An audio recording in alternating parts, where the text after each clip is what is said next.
5.56 range out of these short barrel guns, anywhere from 7 inches up to the 11.5, 12-inch guns, and they perform just fine for personal defense. Once again, we walk around with 380s and 9mm all the time out in the real world prepared to defend ourselves.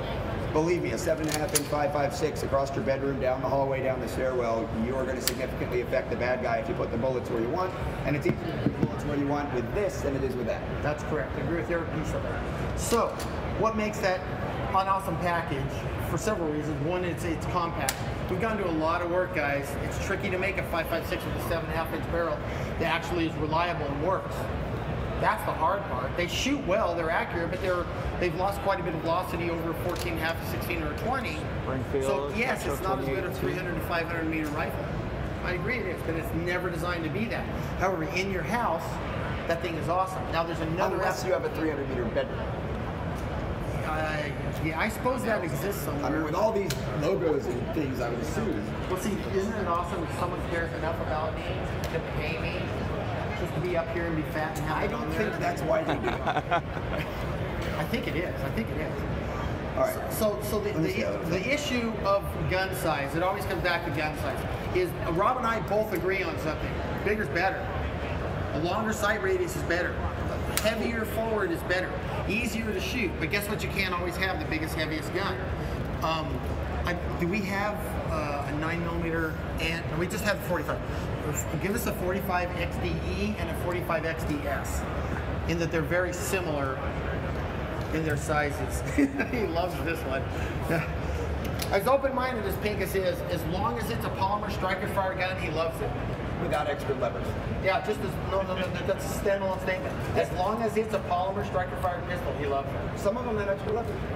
Well, some you like more than others. That's true. I like this one almost a lot. I'd love it if it were in 9mm. I know. I'd really love it if it had an extra inch of barrel, and I know that it's coming. Meanwhile, the Mod 2 variation is finally being done to the XDS, and I'm really excited about that in general, because it does feel so much better. I think the Mod 2, originally done to the XD series, is one of the best existing chassis kind of upgrade modifications that's been done to a reliable firearm for a long time. Now, other companies are also starting to do that, where they're kind of refreshing the guns with lessons learned from feedback on how guns fit hands and where it rubs and what doesn't work.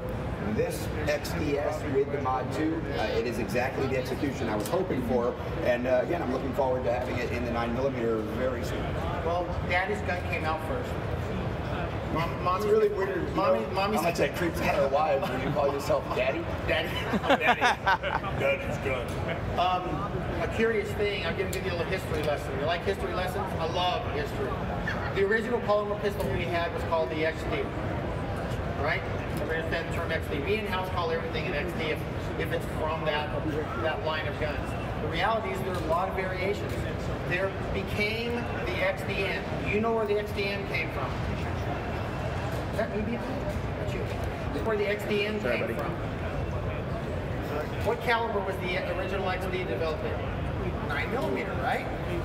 What happens when you try to convert a gun in 9mm to 40? Do the rounds stack correctly? No, because they're not perfect. The XDM was a product enhancement of the XD. It was all designed to be, I wouldn't say it's Mod 2, that's not, it's way beyond that. Yeah. But it was to maximize the polymer pistol for the 40 caliber. That's what the XDM project was supposed to be all along. Bigger, longer magazine, longer frame, longer barrel, all to make it a larger service pistol to be perfected for 40 caliber. Because for a long time, that was the go-to round for law enforcement all across the country. Yeah, there were several weeks where 40 was the coolest thing. Right, now 9mm is coming back in.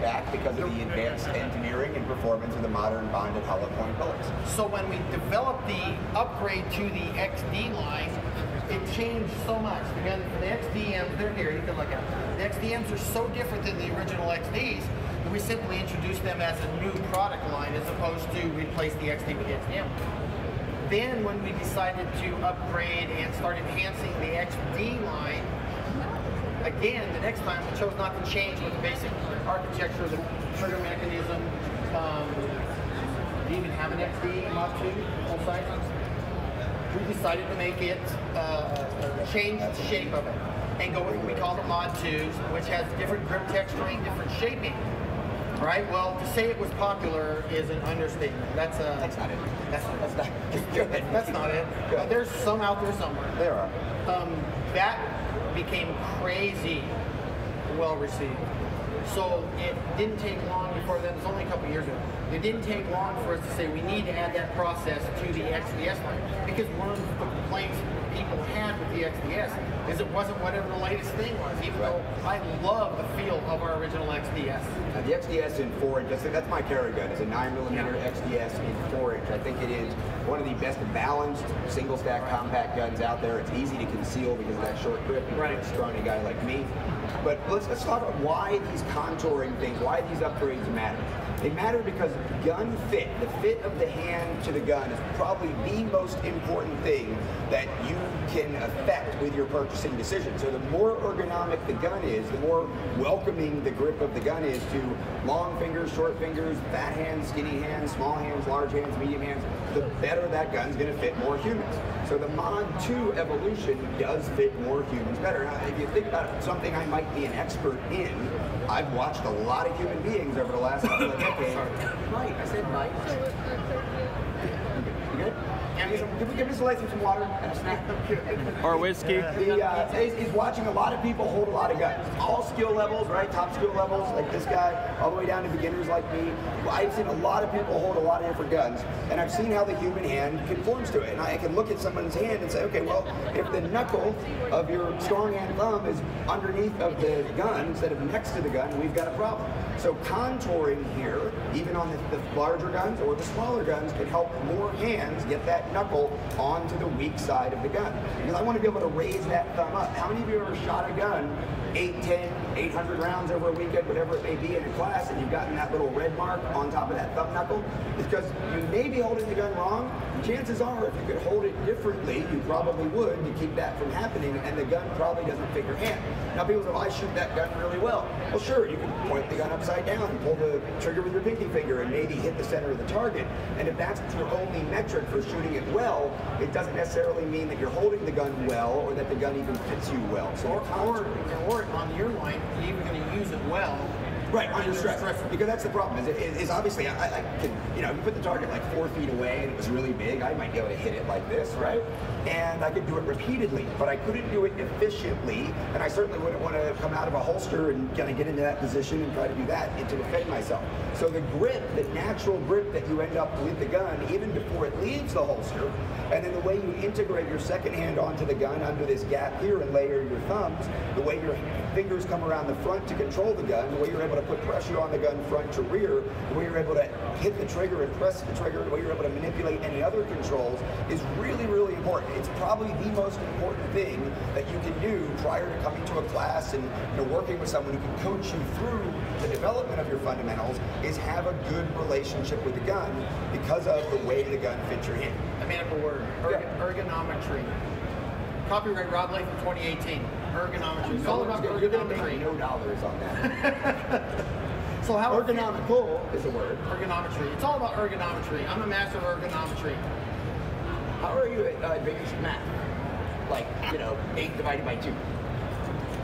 You can see the video of Mr. Rob. 8 divided by 2 is 4. Half a. It's not half a. It's half a. I'm from New Jersey. I thought that's you talk quick. Think that. So think about this. So Rob loves strike fire guns. That's kind of his bag, baby, right? Yeah. I'm the old school. My favorite. I don't know that it always will be, but I love single action cock and lock guns, in specific the Far Superior 1911 platform. However, it doesn't mean it's what everybody wants. Far Superior for what? Far Superior? Yeah. In all measurable aspects. Oh. And anyway. No, you can. Except for like capacity, weight, reliability over extended time. Reliability. Frequency of reliability. Reliability. Capacity. Nothing works with music when you shoot a floor and drop everything in the sand. And then Shot Show 2018. Having a great time here. Why are you doing my light every day? So we did a class, Team right? Springfield, giving everybody throw their stuff on the ground. That's what I do. I literally say, students, throw your stuff on the ground or else, and they do it. That's what enjoy the video. Directions. So he did that. Can we